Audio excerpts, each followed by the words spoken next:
Alright, what's going on today, guys? So currently starting to work on the paint on my truck. This is the what I call the Bruiser Bronco. I know the channel name is the Burden Bronco, but decided to change it up since this truck's eventually going to be blue and black. So since this is kind of the first formal video I've made, I'll go over the truck real quick, what all is going on with it. So this is why I'm having to fix the paint. Previous owner, I don't know, somehow damaged the passenger door, which this is what all the paint looked like on the passenger doors. It was cracked, paint was coming off. Super bad Bondo job.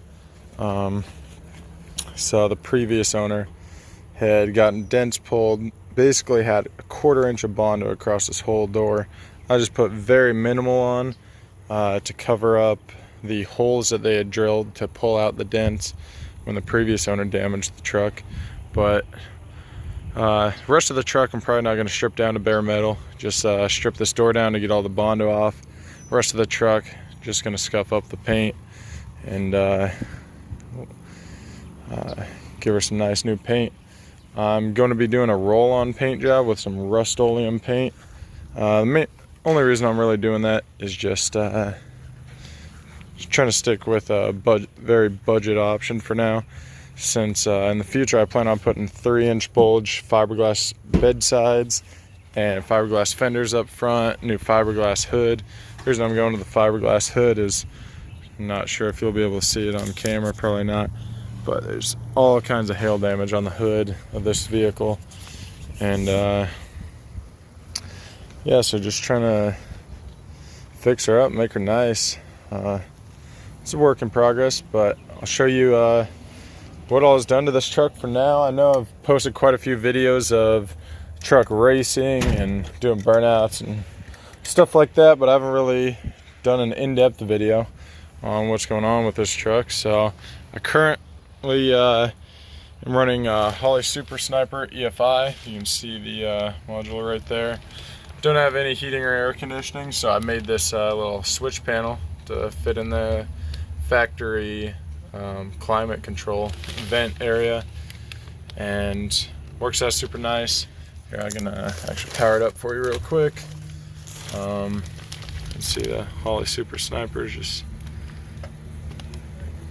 got all the information readout there. Super nice pop-up radio to whatever. So I just finished rewiring the whole chassis. I bought a painless wiring 26 circuit off-road harness, and I just plugged into the factory. Here, I'm not sure if I'll be able to show you, but up under right here is that's the fuse box for it. And I just tied into factory connector plugs, put these connections in the door because when I drive the truck around with no AC in the summertime, it gets pretty hot, so I like to take the doors off.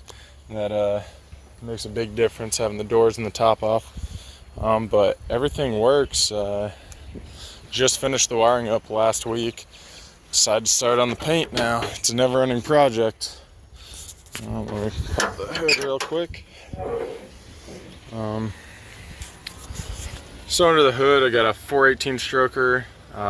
It's got forged pistons, forged rods, cast crank, all from Eagle, except the pistons. Can't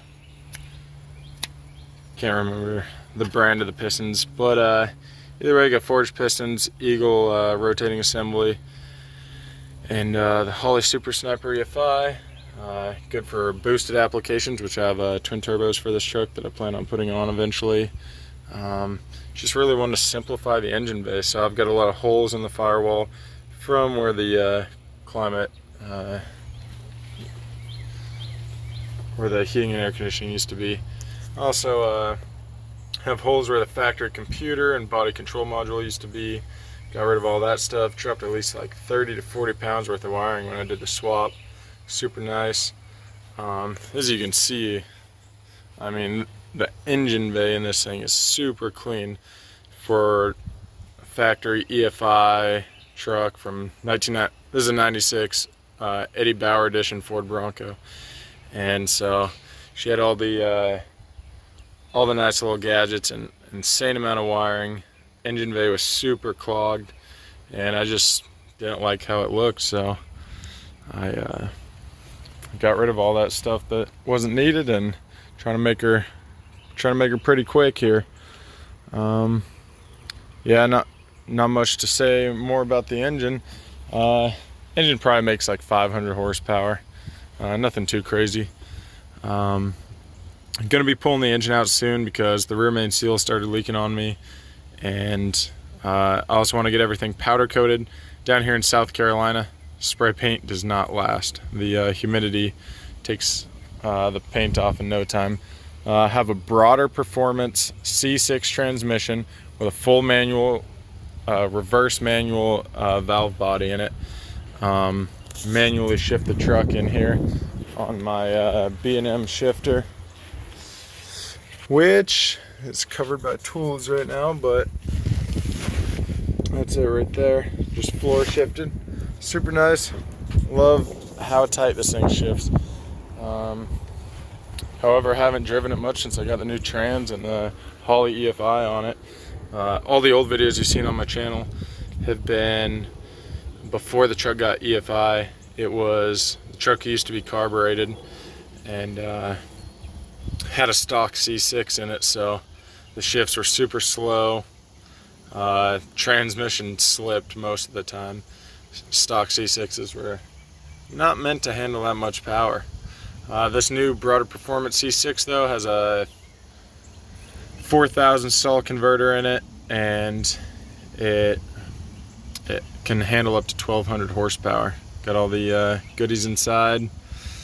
That's about it. So I'm gonna cut to time lapse here shortly and set you up on my tripod and watch me start doing some body work. So here we go.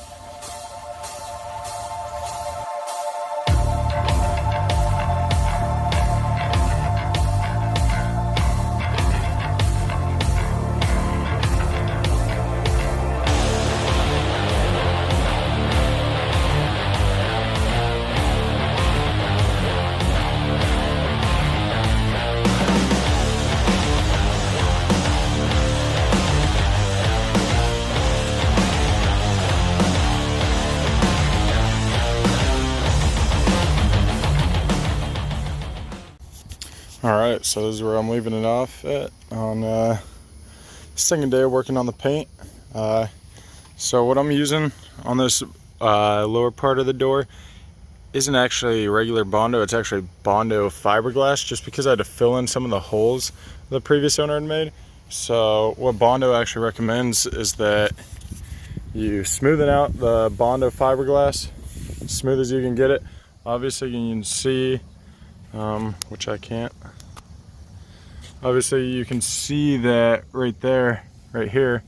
I actually still have quite the indent, but I'm gonna go through, and right here, I'm gonna go through with regular Bondo and just give this one last going over, keep it smooth. The previous owner had put Bondo over the entire door, all the way up from the windowsill all the way to the very base, like a 1/4 inch thick. And I don't know why they would have done that. For one, these dents down here really aren't that deep. They're maybe a 1/16 of an inch deep. They do not need much Bondo to fill them. As well as over here, there's no dents on this side of the door. So why they put Bondo over the entire door beats me. So just getting that fixed, and well, hopefully we won't have this happen again. Not sure if I mentioned it too, the truck is going black, so it will no longer be green. So yeah, this is where I'm leaving it off at on day 2 of working on the paint, and hoping to have her looking good soon. Yeah, that'll be it. Thank you for watching, and hope to see you on the next video.